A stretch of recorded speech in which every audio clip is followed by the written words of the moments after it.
Om Prakash Rajbhar ji, SBSP के मुखिया हमारे साथ जुड़ चुके हैं। आपका स्वागत करते हुए ओम प्रकाश राजभर जी, भारतीय जनता पार्टी जब से समाजवादी पार्टी गठबंधन की लिस्ट आई है 159 उम्मीदवारों की, लगातार आप लोगों पर निशाना साध रही है। उसका ये कहना है लिस्ट नहीं लेकिन अपराधी वही, और सवाल तो पूछे जाएंगे, चाहे कैराना से नाहिद हसन हो, रामपुर जेल से टिकट दे दिया गया आजम खान चुनावी मैदान में हो, कई ऐसे नाम हैं जिनके दामन दागदार हैं। तो बीजेपी सवाल पूछ रही है कि अपराधी तो वही हैं, लिस्ट कितनी भी नई निकाल ले समाजवादी पार्टी। क्या है इस पर जवाब आपका? फिर से सवाल करिए, मोबाइल फोन कर गया था। हेलो, अच्छा कोई बात नहीं। ओम प्रकाश राजभर जी, समाजवादी पार्टी गठबंधन की जो लिस्ट जारी हुई है उस पर भारतीय जनता पार्टी ने निशाना साधा है, कहा है कि अपराधियों की सूची को लेकर वो कितने भी मैदान में आ जाएं कामयाबी नहीं मिलेगी। लिस्ट नहीं लेकिन अपराधी वही, क्या है इस पर जवाब आपका? आप गठबंधन के साथी हैं उनके। भारतीय जनता पार्टी, मैं उनके साथ था। 2017 में 325 लोग आए जीत के एमएलए, उसमें मैं भी था। 156 एमएलए अपराधी प्रवृत्ति के आए। तब तो भारतीय जनता पार्टी ने ये नहीं कहा कि 156 एमएलए अपराधी प्रवृत्ति के हैं। और जब मुख्यमंत्री बने तो उनके ऊपर भी आपराधिक मुकदमे, डिप्टी सीएम बने उनके ऊपर भी आपराधिक मुकदमे, सरकार में रह करके मुख्यमंत्री ने अपना मुकदमा वापस किया, डिप्टी सीएम ने अपना मुकदमा वापस किया। क्या ये भारतीय जनता पार्टी को नहीं दिखाई देता है? खाली लिस्ट जारी हो गई तो वही दिखाई दे रहा है। हम भारतीय जनता पार्टी के लोगों से पूछना चाहते हैं कि संगीत सोम, अगर आप इधर बात करते हैं तो हम आपसे पूछ रहे हैं कि संगीत सोम को टिकट दिया कि नहीं भाजपा ने? संगीत सोम को टिकट दिया है कि नहीं दिया भारतीय जनता पार्टी ने? क्या उनका जिक्र भारतीय जनता पार्टी करेगी? भारतीय जनता पार्टी ने भी वही काम, जो वही आरोप वो लगा रही है, हम तो देख रहे हैं उनके भी सूची में वही चीज है जी। तो ये खाली समाजवादी पार्टी का आपको लग रहा है कि टिकट का बंटवारा बहुत अच्छा हुआ है? एक सवाल और है जी, एक सवाल और मेरा यहाँ पर है। मैं यहाँ पर लिस्ट देख रही हूँ जहां पर ओम प्रकाश राजभर जी जिस तरह से अपने दाग को धोने की कोशिश यहाँ पर अखिलेश यादव की ओर से की गई है।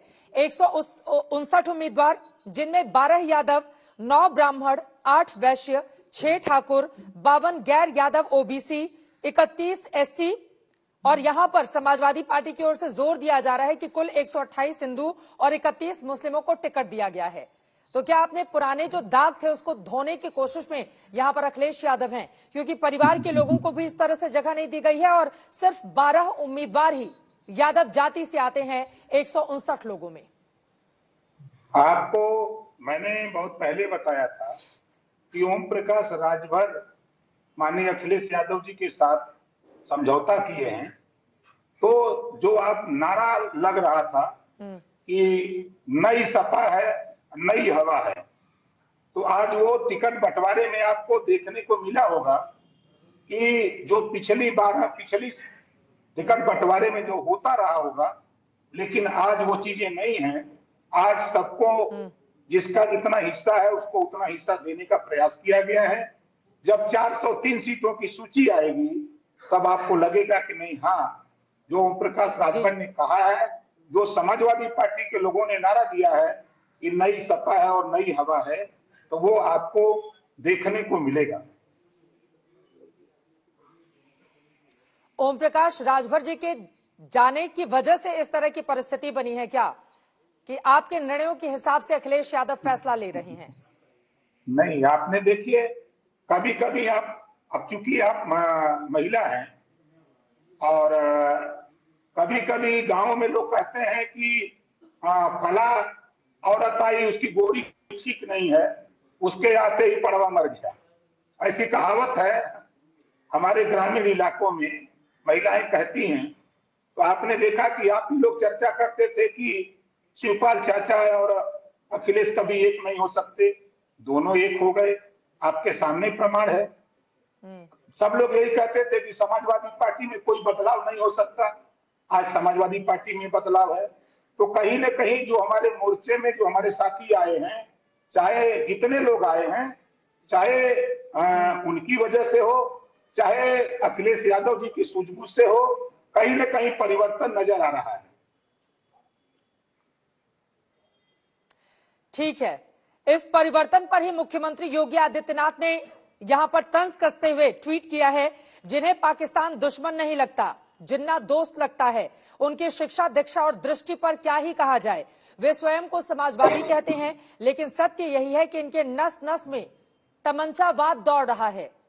मुख्यमंत्री के इस बयान पर क्या कहिएगा आप? नहीं,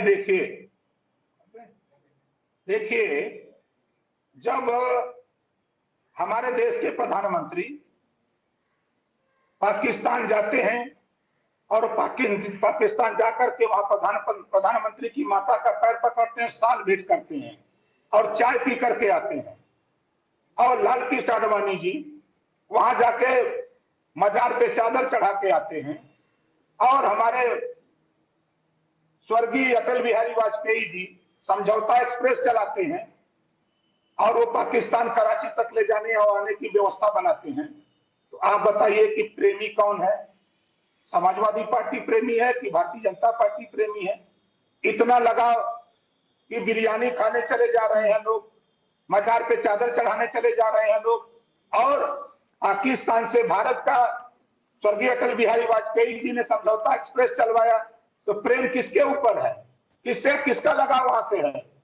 तो ये चुनाव में जो ये भारतीय जनता पार्टी या माननीय मुख्यमंत्री उत्तर प्रदेश के चुनाव में कभी जिन्ना कभी पाकिस्तान, इसकी एंट्री कराने की जरूरत आखिर क्यों महसूस हो रही है?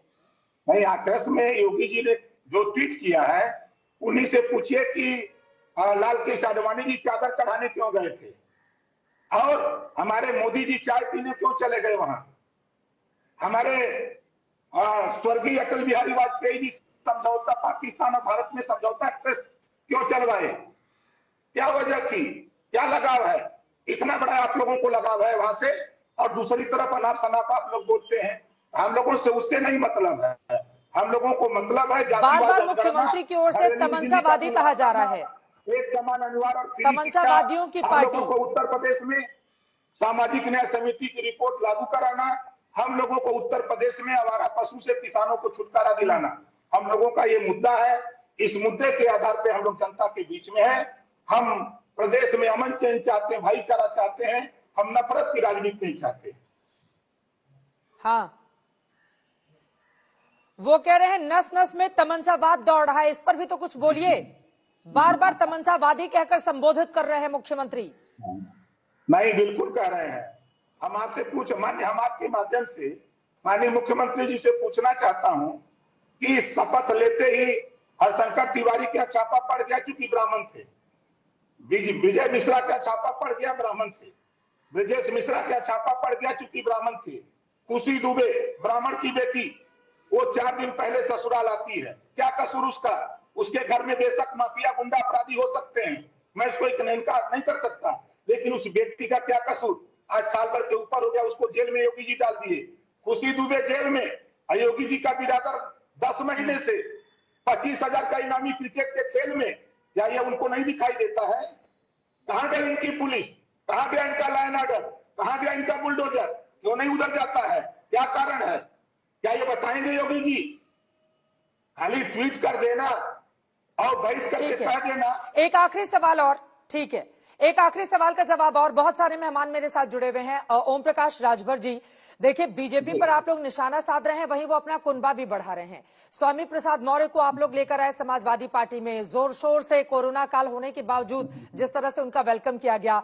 आरपीएन सिंह जो पडरौना के बड़े कांग्रेस पार्टी के नेता हैं, 30 सालों से ज्यादा जिन्होंने कांग्रेस की सेवा में लगा दिया, उन्होंने भारतीय जनता पार्टी का दामन थाम लिया और कहा है कि 300 से ज्यादा सीटें बीजेपी जीत कर लाएगी। किस तरह से देख रहे हैं उनकी बीजेपी में इस एंट्री को आप?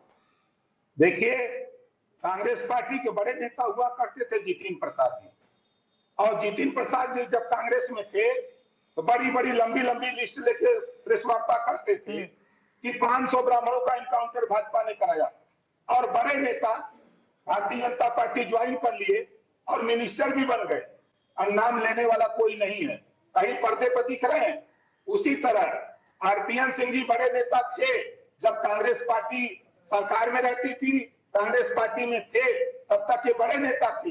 लेकिन आज वो भारतीय जनता पार्टी ज्वाइन कर लिए हैं, देख लीजिएगा, भारतीय जनता पार्टी में जब तक ज्वाइन व्यक्ति नहीं करता है तब तक बड़ा नेता कहलाता है। ज्वाइन करने के 1 घंटे के बाद उनकी कदर वही हो जाती है जो आम कार्यकर्ता की होती है। वही स्थिति में आरपीएन सिंह को भारतीय जनता पार्टी पहुंचा देगी। छोटा सा जवाब, कहा जा रहा है कि स्वामी प्रसाद मौर्य के खिलाफ पडरौना से उनको टिकट देकर बीजेपी उतार सकती है और वहां से वो 3 बार विधायक भी रहे हैं, तो फिर मुश्किल बढ़ेगी स्वामी प्रसाद मौर्य की। आरपीएन सिंह जब खुद मैदान में उतर जाएंगे तो रहे हैं। और आज मैं कह रहा हूं 40,000 वोट से स्वामी प्रसाद मौर्य पडरौना से जीतेंगे। देख लीजिएगा, फिर हमारी आपकी मुलाकात चैनल पे होगी। जब 10 तारीख को गिनती होगी, 10 मार्च को, तो 40,000 वोट से स्वामी प्रसाद मौर्य पडरौना से जीतेंगे।